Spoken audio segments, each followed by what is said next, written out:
இதற்கு முன்னாடி அதிமுக ஆளுங்கட்சியா இருக்கையில அவருடைய பிசினஸ் நல்லா நடந்துச்சு. திமுக இருக்கையில கூட பிசினஸ் நல்லா நடந்துச்சு. என்ன கமிஷன் அதிகமா கொடுக்கணும்?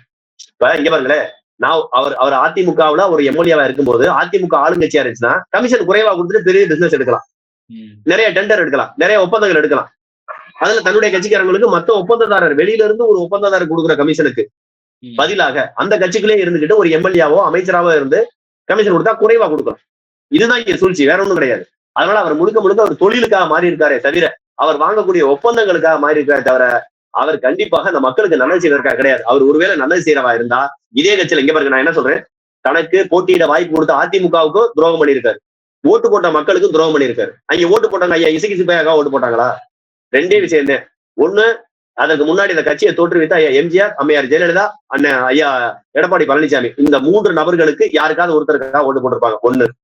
ரெண்டாவது ஐயா இசைக்கு கொடுத்த பணத்துக்கு ஓட்டு போட்டிருப்பாங்க. இந்த 2 தான்.